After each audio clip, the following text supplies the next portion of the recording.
So good afternoon.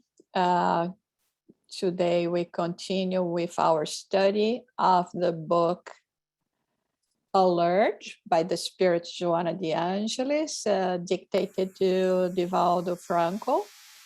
And we are on lesson 58. Hello, welcome, Marlene. Hi, Gisela. Thank you. Sorry I'm late. Yeah, sure. Hi, Andrea. Okay, so the lesson today is stop and act. Okay, as always, we are going to be reading the message, and we are going to be commenting, and if you have some questions, anything like that. Okay, let's start. You say that the sting of pain is a constant in your life, sapping your strength, diminishing your joy.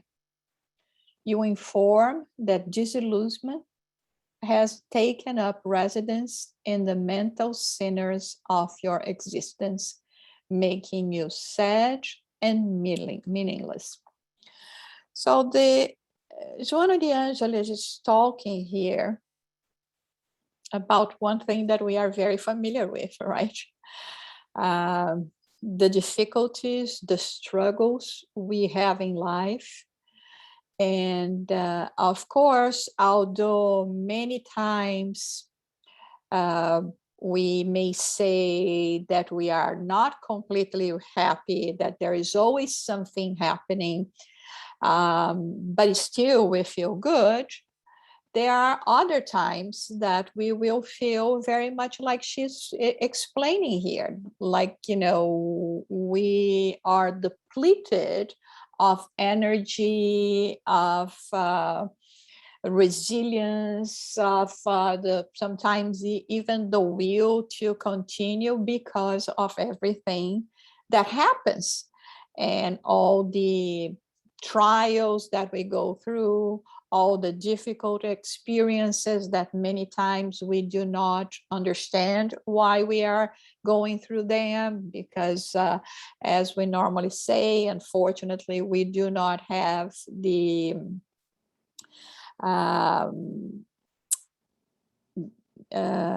we do not have the knowledge, the understanding. Let me turn this off because it's why is it still coming, this noise here? Sorry. We don't understand because we don't remember from our previous existence what happened. And so all of that is very, very hard for us to deal with. And remember that the topic that we are going to be talking about today is about stop and acting. So here we are starting with the complaining, with non-conformism, with everything that is happening, or all the experiences that we go through. I think we can stop a little bit and then see if you have any comments.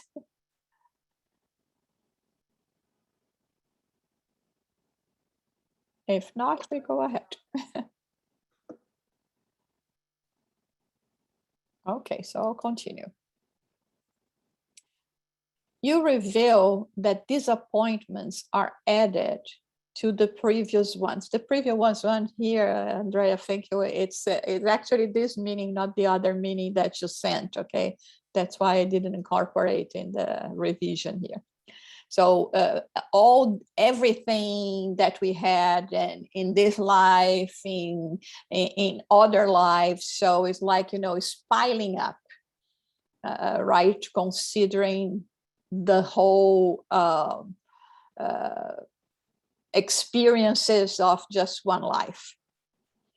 And so we reveal that disappointments are added to the previous one time after time. Like, it's common we say, my God, instead of, solving the things, I'm actually, it seems that things are coming even more. Like instead of reducing the number of difficulties, burdens that I'm facing, it seems that more is coming. And when this happens is what she says here, give you a depressing vision of the social behavior of human beings. Even because sometimes,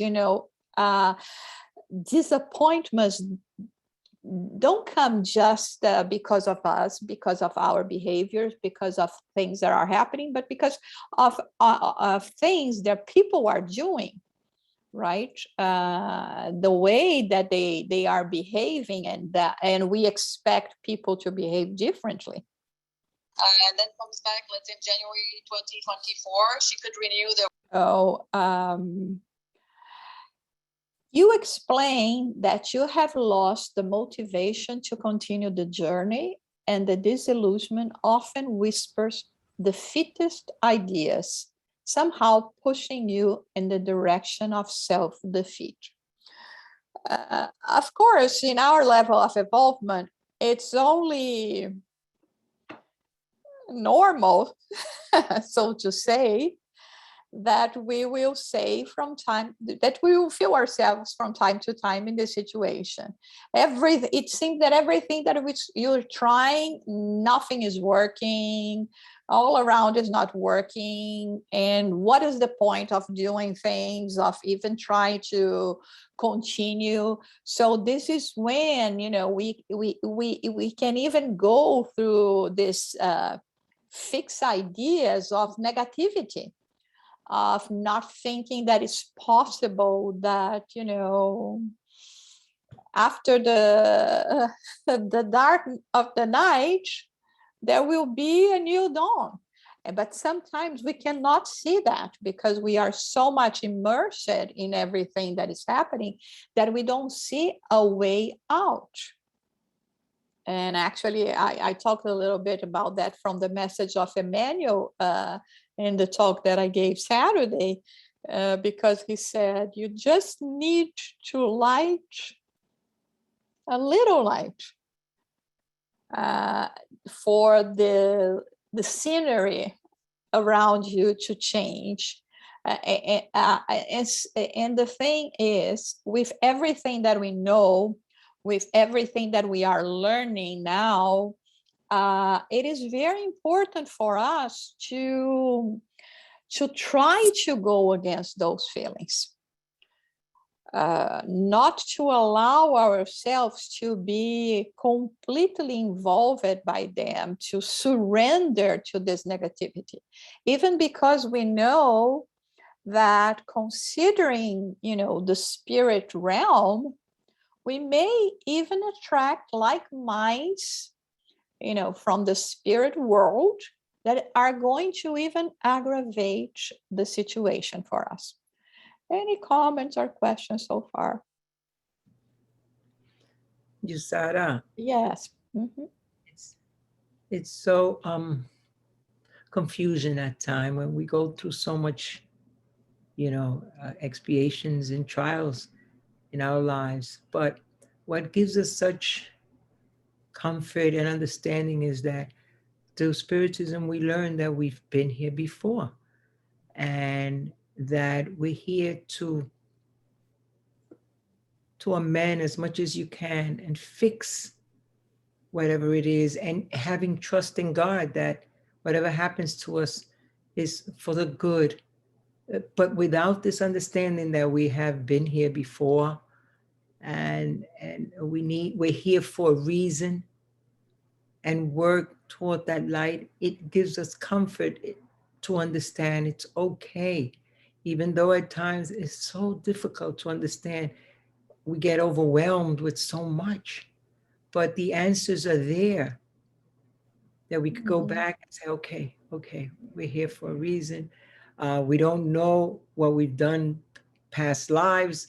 We might have an inkling somehow of our behavior, and then, study it and try to every day wake up with this idea that I'm going to do better today than yesterday.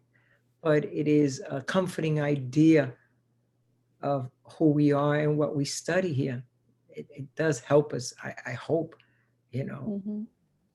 Absolutely, Zoraida. And also, not only that, but again, thinking about the reason why we are here, right? We are here to learn, to grow, and again, we keep on using this example because it's something that we can understand. But it's very much like when the first years of school. I mean, being that immature still in the childhood phase, of course, I would prefer to be home, just enjoying leisure time, than going to school and have to be sitting there for hours, and homework and discipline and responsibility and all of that. And so, from our perspective, in terms of what we have to learn here, is only natural that we also understand that when we go through challenging experiences, they are not coming in our way to bend us, to break us, you see. On the contrary, they are coming to us to make us stronger, to make us evolve even more, to learn and to use and to start, using all these latent possibilities that otherwise, if they were not triggered, we would not put them into action. But the thing is, we keep on seeing everything that represents a challenging as being pain, as being disappointment, as being the lack of God's love or mercy towards us. So we still have a very wrong way of analyzing things and not understanding how important they are. So when we think about it, the reason why we are here, it's really to move us from our comfort zone in a zone that is not advantageous for us, right? Is when we will have a different disposition. But while we still keep on thinking that it's only me, God doesn't love me, the world is against me, people doesn't care about, while we keep on thinking like that, it's going to be very hard for us to move forward. And the invitation here in this, stop what you're doing, stop this, mental outlook that this that you're putting yourself, and act in a direction that is going to remove you from this. And here, of course, Joanna de Angelis here is not being insensitive to our pains, to our struggles. She has gone through them herself. And I mean, in her last incarnation, she gave herself to death, in sacrifice, to save the nuns from her cloister, because they were going to invade the cloisters and abuse from the nuns, destroy everything. And she placed herself in the door of the cloister and said, "You're only going to get through this door over my dead body." And that's what happened. But in the meantime, while she was, entertaining this conversation and trying to negotiate with them, they had a secret passage where all the nuns from the cloisters managed to live there safely. So she saved everyone and she gave herself. So she knows.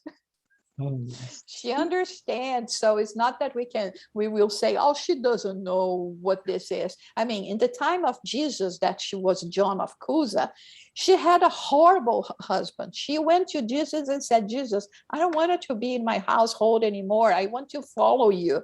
It's too much. My husband is just too much." And Jesus told her, your mission now is next to your husband. So go and be there next to him and with your family. So she had to endure, this household life that was very difficult. So she knows, she went through all that. But sometimes it's like, we make, we aggravate the situation, or we see things. I'm trying to see if I remember a saying here in English. In Portuguese, we have tempestade em copo d'água, like we build a torment inside the glass of water. It's there is not even room for us to make such a big drama, but we will do that. I don't know if there is some equivalent in the English language, but out of nothing, we deal with like we are in the middle of a hurricane, you see. So, and this is what she's telling about here. Sometimes, we have justified situations that will really put us down. But even when this happened, it doesn't mean that we should be there, or that we should keep ourselves there, or that we should say life is no longer worth living. And come on, I can only imagine that among us here, we all went through at least one experience like that in life, if not many more, that you said, oh my God, this is really, really hard. I remember one time that my life was so difficult, so hard, that I thought that I was at the end of the well, and then I said, you know what? I found out that the end of the well is made of moving sands. I could go even,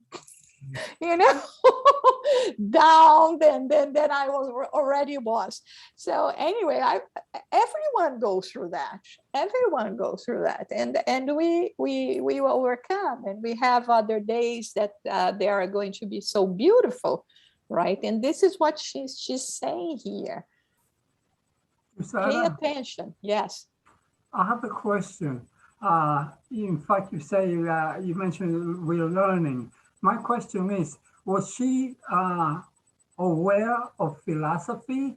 Was she aware of psychology? That maybe during her time it wasn't.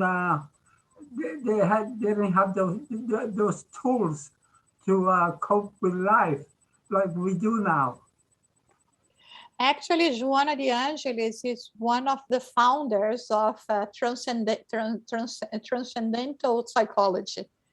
She, in one of her lives as Juana Inés de la Cruz, she is basically considered one of the most enlightened women of all times.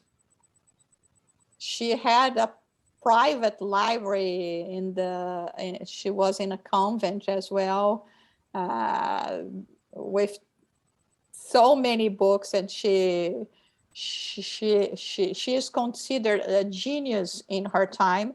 And we know that she continued in these studies in the afterlife as well. And all the work that she's doing and that she did back then and that she's continued doing now is actually in the area of psychology. I just want to say this, that in life it's like a coin. We have the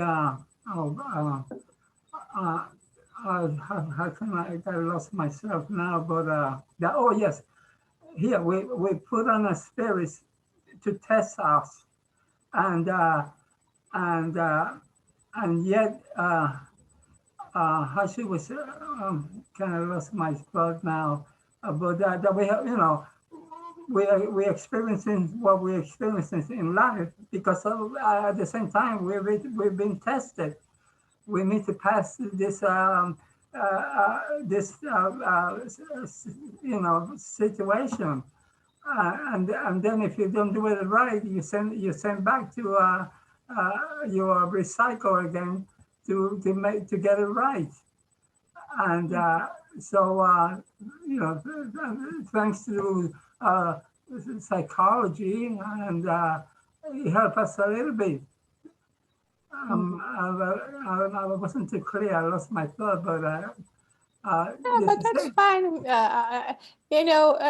I myself, I think it's wonderful that we have this, opportunity of starting again, learning again, you see, going through the experiences again, even on when we think about Earth, that we are far from perfections and having the most evolved system of education. We do the same with our children, with our students, right? The student, they may be failing, but in many instances, we are not going to say, I give up on you. I mean, they may give up on themselves, but it's not the school that will say, I give up on you. They will say, you just have to repeat again, your studies until you learn. So this is what we have. And so this to say that if in a planet as little evolved as ours, we already have this kind of understanding, giving chances, second chances, third chances to students, whatever, any kind of student, the student of life, imagine God. So this is wonderful. Marlene, are you going to give a contribution? Right. There's an expression in English that says, when you reach the end of your rope, tie a knot. Okay. I like it. Yes, it's very beautiful. I'll try to remember this one. I'm going to reach the end of the rope, try a knot. Great. I love this one. Okay, so let us continue here. You store up the negative side of human experience almost with voluptuousness, gathering the unhappy observations and letting yourself be engaged in the vehicle of imbalance. Here, when I read this passage, I think about those people that like to compare with you the bad experiences they go through in life. If you say, oh my God, I had a headache yesterday, the person will say, you cannot imagine the headache I had 2 days ago. Oh my God, and so it looked like a competition who had it worse, right? So here is what she's saying. Sometimes, with voluptuousness, we want to compare, to be talking about and bringing about all the unhappy experiences that we had.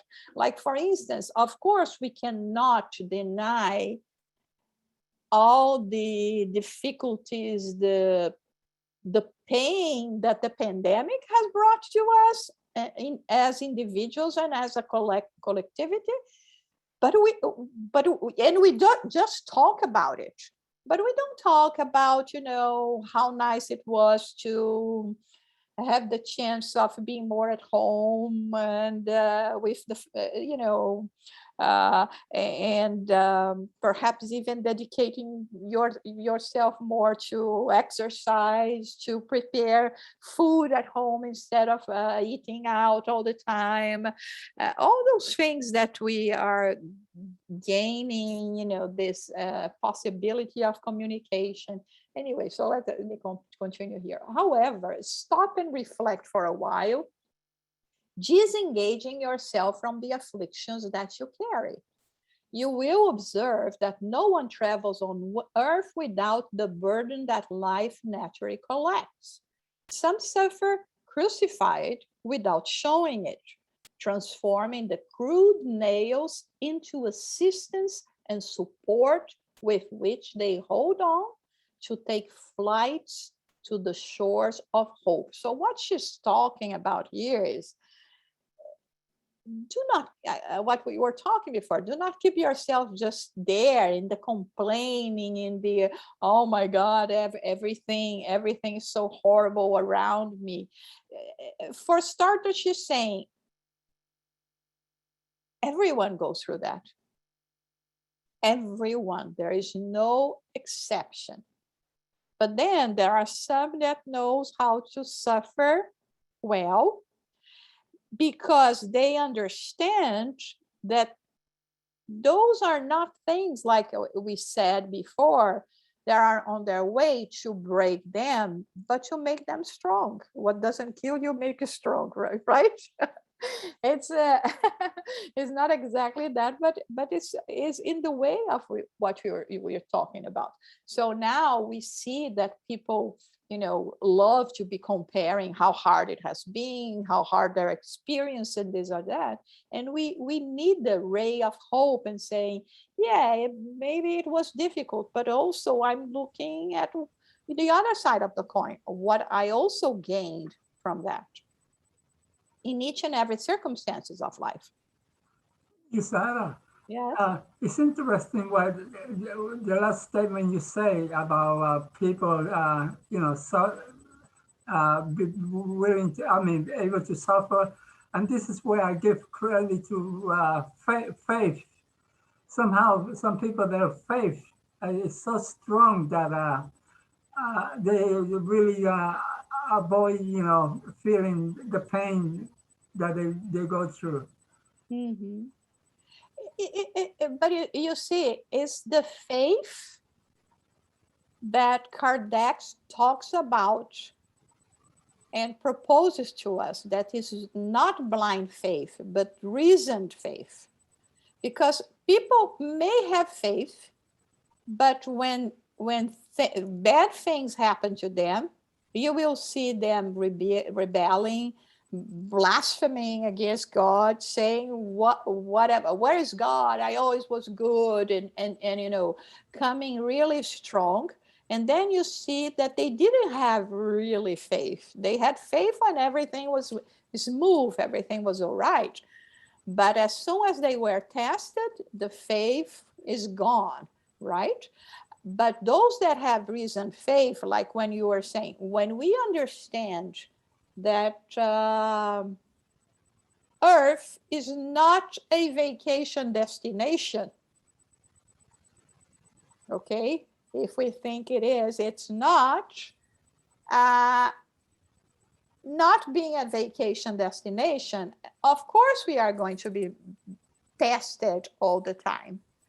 Yeah, it's like going through all those, those challenges and, the experiences. But again, not with an aim to destroy it, but with an aim to make us stronger. And the sooner we accept the lesson, the sooner the lesson will be over. And we don't need to go through that kind of experience anymore, because what I needed to learn from this kind of experience, I learned, and then I can move forward. Okay, so let me go to the next one. Others walk hastened by hidden wounds under expensive fabrics, smiling in the certainty that they will be transformed today or later into blessed roses that will adorn them one day. Many feel victimized by unsuspected solitude. Even when surrounded by friends and flatterers, they are envied and do not sip from the holy water of love or loyalty that quench and nourish. There are moral pains under numerous disguises, like purulent sores kept under high-priced bandages, whose bearers have not allowed themselves to be defeated, and demonstrate in the effort they make the joy of overcoming them. So here, it's, I mean, the way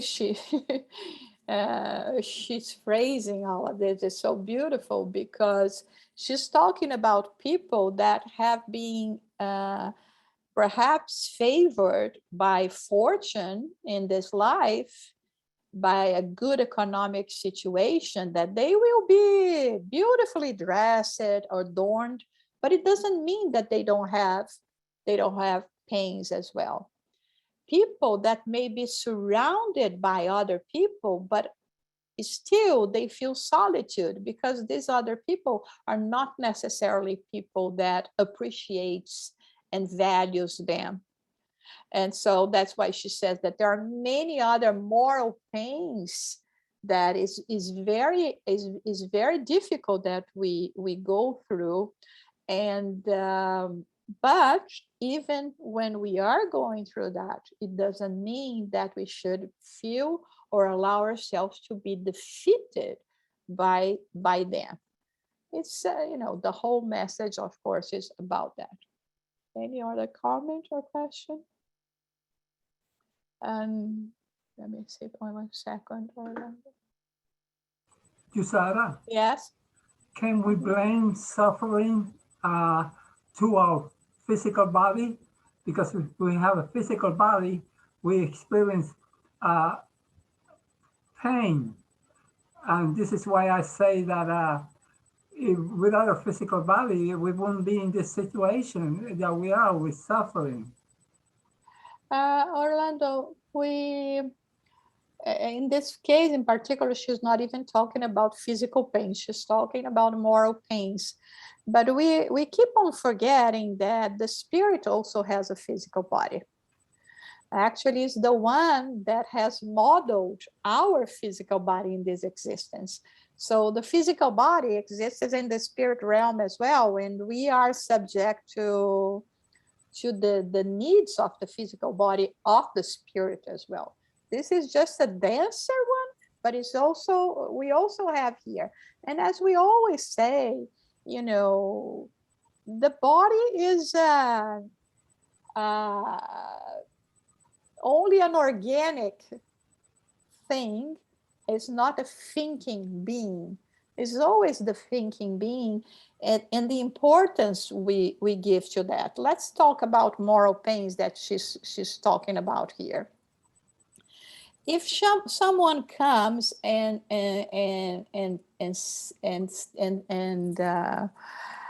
says a rude thing to you, or say utter a kind of an aggression, say, oh, you're too stupid, let's say, I may accept that or not. So it is my spirit, and depending on the level of pride that I have, that is going to make me suffer. I can say to myself, oh, I think the stupid is this one that is calling me stupid because he doesn't know that I'm not a stupid person, right? That I'm actually quite smart considering the average, okay? Or I can say, oh my God, he called me stupid. It's so horrible. I think I am. So, I mean, it's always us. Again, how much the aggression we are going to accept. We have seen people that come to us with stage 4 terminal cancer being very resilient and resigned and accepting the situation, and other people that are suffering from a toothache that's presenting themselves like this is the end of the world. When they, worst case scenario, will have to remove their tooth, right, to feel better. So it's always us, is always the spirit. Okay, let's keep it here. Avoid self-pity. The self-pity is exactly that situation that I say, oh, let's start a conversation here and compare our disgraces. This is self-pity. You want people to say, oh my God, how poor you go through all this. So avoid self-pity and go out fighting. Struggle is an invitation to renewal. While pain represents thorns that awakens the being to value the resources that everyone possesses inside themselves, it does not always correspond to the same meaning they represent. So we go through pain, right? And in order to stir up something within us to help us, again, to move forward, to go forward. But sometimes we prefer to be there in this situation. I was just remembering that example that every now and then I like to mention about, this man that went to a gas station, and in the gas station he saw a dog that was there, like, crying and crying. And then he comes to the person there, the gas station, to say, what is happening? Why is this dog is crying so much? And they say, oh, it's because he's sitting on top of a nail and it's hurting him. And he said, but why is it still there? Because it's not hurting enough. See, and sometimes this is what happens to us. We accommodate to this pain and go into this this self-pity, but we don't do anything to change, to move. And this is, the stop and act. Any comment or question? Okay, let's go to the next one. When afflicted, meditate in the deep-rooted causes and remove them with effort. In the case of the dog, just to stand up and go away, right? Don't stay there. Don't prolong your suffering and sitting on the nail. When besieged on all sides by this or that painful injunction, remember that from the generous spiritual world, the answers, the help will come. Open yourself to inner renewal for the better. Carry out an optimistic therapy with yourself, and you will discover the treasures that lie dormant in you. They are waiting the ennobled application that will multiply them into blessings for your own gain. The good news here is, even when we are kind of resisting, working on our own favor, it doesn't mean that we do not have help.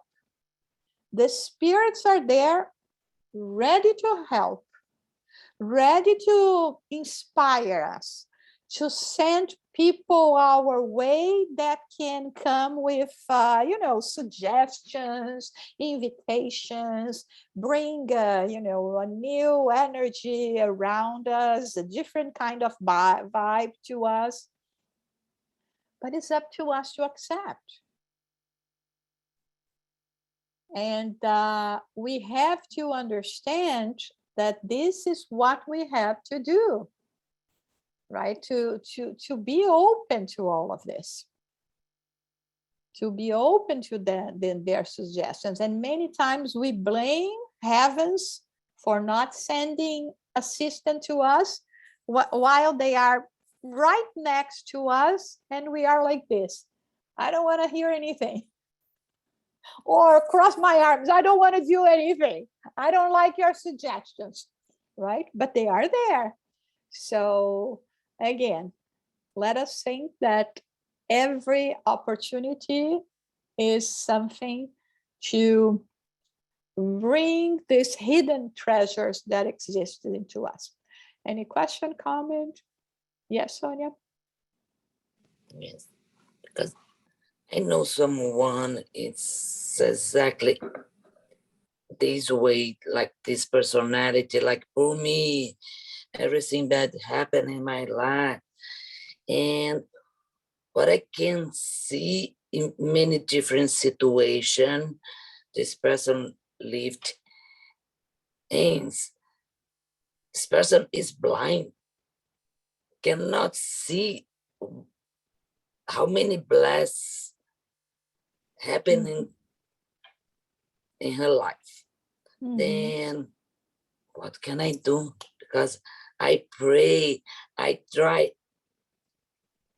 to show like how many opportunities and good things happen, but this person is still in this situation. And for me, it's really not easy because I saw clearly she's involved with this shadow of blind and cannot move ahead. It's very hard because, you know, to try to, like Joanna de Angelis is saying here, is to the deep-rooted causes. And sometimes there are causes that come from other incarnations, you know, it's your natural inclination not to appreciate the gifts of life. And you will continue in this because, you know, for you as well to enjoy, it requires an active position. And there are people that do not want to change their ways. I mean, this may be trauma that, you know, people are only going to love me if I present myself as being someone that is in need, or, you know, say, oh, if I just go and present myself with, you know, the things that I have, the possibilities that I have, no one is going to love me. So the person keeps on focusing on the negativity, on the difficulties, and say, oh, poor me, yeah, I know that I have so much more, but it doesn't compensate the bad that I have, because they need affection, and they don't think in their inner self that they could be the recipient of affection if they presented themselves in a different way. So, yes, Marlene. I was thinking about when I first began to get some insight into my own life, I realized that I had hurt a lot of people. Probably not intentionally, although perhaps sometimes, maybe so. And I thought, well, I don't know what I'm going to do when I get to the life review, because it's just overwhelming. And then I remembered what Chico Xavier said, we can't go back and redo the past, but we can make a new beginning. And that's what I'm trying to do. Yeah. And the thing is, there is even better news than that. When you are doing, you know, working on a new beginning, in some way, you are also erasing the responsibilities in relation to the past, because then it's like, you know, the complement would be that phrase from Jesus, you know, love covers a multitude of errors, right? So if you go in the way that now I'm in control, I can make a new beginning, it means you learned a lesson, lessons that you didn't know better before, that's why you acted this way. And now you are acting in the opposite way, and the opposite way, representing goodness, represents, you know, the erasing of these faults as well. So let's say, in the balance of life, each time more, the past is going to disappear. You see, so it's even better. But yeah, I mean, it's part of our journey. Right? We all have things that we regret have done yesterday, right? You can even think, I could have been nicer to that person just because I was too tired. I didn't even stop just to, I could see the person wanted to talk a little more, and I was in a rush, and then I was not necessarily rude, but I didn't give what I could have give to that person, have been giving to that person. You know, there is always something, but we're learning, we're improving, we're going further. Okay, let's go read this one. Jesus, the therapist for excellence, never complained, lamented, or detained himself in depressing observation. Greeting life as a gift from God, he taught us that in love, through positive action, we find the resources for happiness. They free everyone from any sickness or any limitation and infirmity. Now I have to laugh because while I was reading that, of course, I read it before many times, but now I was imagining Jesus coming and saying, "Oh no, Father, there is no way I can do something for these people, you know? They are too backwards for my taste. What were you thinking? What do you expect me to do here, right?" No, we don't have that in history, right? Jesus looking at that bunch of barbarians, right, that used to crucify, kill everyone, and all of that we used to do 2,000 years ago. And was he there like, "Oh my God," something like that? No, he just moved forward. And I mean, that was a mission impossible, right? For Jesus at that time. But again, this is the difference of having blind faith and have reasoned faith. Because Jesus had reasoned faith, he said, "I know I'm going to throw a lot of seeds that are going to remain dormant for many, maybe centuries or more, or millennia.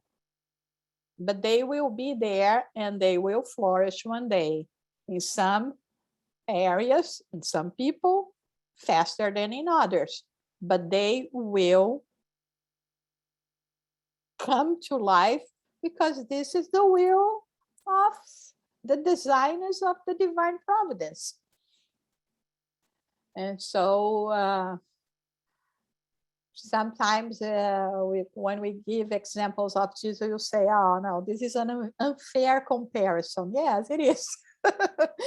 But at the same time, considering the level that he was and us, like down below, he could have made some observations. He could have said, "Oh no, I'm not even going to waste my time with these people," right?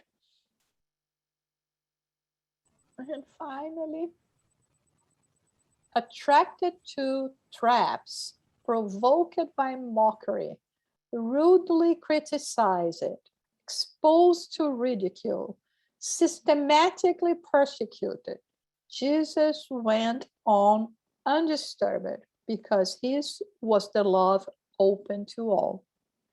He offered all dignifying opportunities, demonstrating that the greatest adversaries of human beings are within themselves. And it is up to them, with effort, to turn their inner adversaries into friends and collaborators of their sentiments.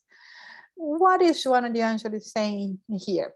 I mean, it was not for lack of opportunity, right? Jesus was really poked in each and every occasion that he could have, lost himself and just give up.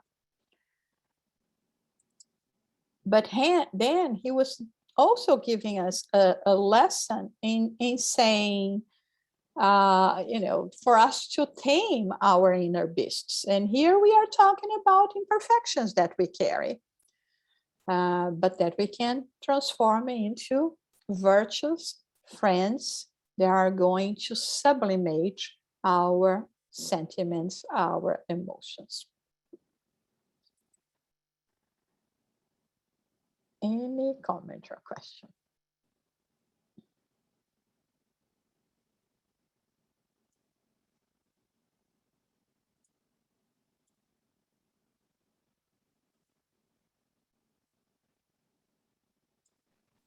Okay. Oh, Jeffrey, go ahead. Right. I was just going to share, I feel like this lesson was meant for me today. I'm going through like some physical pain, and I'm sort of, instead of being open to prayer, I'm kind of like cursing, the guides that I thought were going to be here to make things get better. And so I feel like Joanna de Angelis just spoke all the words that I exactly needed to hear today. It was perfection. So thanks for bringing this to us today, Sarah. It was a really beautiful message. Oh, thank you for sharing, and I hope you do get better, at least in terms of how you innerly feel. Sometimes, like we say, the pain may be harder for us to rid ourselves from them, but at least if we understand, and if we start looking around and appreciating more everything and all the help, and also understanding that sometimes, like Joanna de Angelis says, it is part of the lessons that we need. Last week, I was in a study group, and one of the participants was saying that I don't remember quite well where she read that in one of the books, but the lesson is the following: when you're in pain, you should tell yourself, "Oh, I'm in pain because God loves me." So sometimes I'm not so sure whether I want him to love me that much. There are other children around. Spread the love, right? But then it's and then she was saying, I'm trying to use that in my life. Every time that the burden is too heavy, I say to myself, this is because God loves me so much. I'm gonna remember that. I love that statement. Okay. And actually, we have a similar phrase by the Spirit Joanna de Angelis that is in the book, The Gospel According to Spiritism, a lesson that is called Patience. It's signed by a spirit friend, but that today we know that is Joanna de Angelis. So the lesson Patience, where she finishes, at the end, she says that pain is the gift that God gives to his chosen ones. Yeah, so. You saw that? Yes. I don't see, the contrast of pain. At the same time, you wonder where's the mercy, or which one is more stronger. And I just want to respectfully compliment Jeffrey for his honesty. Mm-hmm. But I'm into justice. This is why I come with my different point of views because of. To tell you the truth, Orlando, at this point in time, and with the clarity and knowledge that I already have, I would say almost, please don't exercise 100% justice in relation to me. Because if the divine providence was actually doing that, my life would be much worse. So please, I don't want justice now. No, the little that I have is enough. I prefer to be paying, to be, going through things in installments. Everything is related to justice. There is, like the Bible says, not even a single thread. I don't know. I hold the spirit word and demanding of justice for them. And this is it. I cannot help it, but I consider the human. I don't want to refer to human because when I use the word human, it's used in the physical body, but the spirit word sending us, reincarnated as spirits, and to have us suffer. There must be some kind Orlando, of justice. No one is sending us. We are begging. We've been reincarnated. No one is sending us. We are begging and waiting in line for decades for the opportunity to come.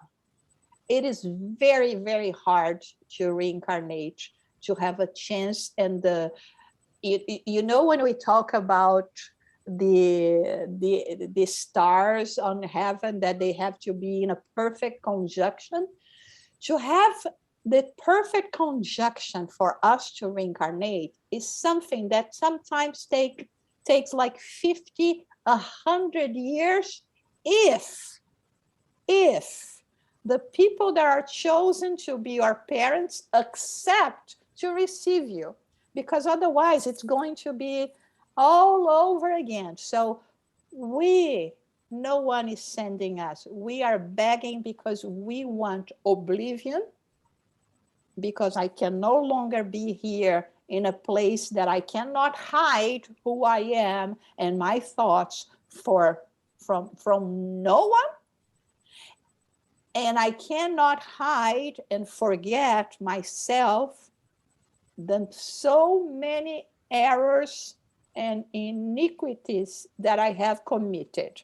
So I need a break, although I'm not going to a vacation, but it's a break. It's like, apparently blanking the pages again, so that you can move forward, because otherwise we will be just in guilty, in regret, in pain, so this is much more serious, and it's all our responsibility. I thank you.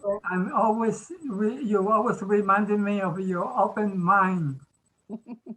Okay. We're not forced to accept a body that we don't want. So we can just pass and wait for another opportunity. Yeah. Yes, exactly. Okay, so we will finish today.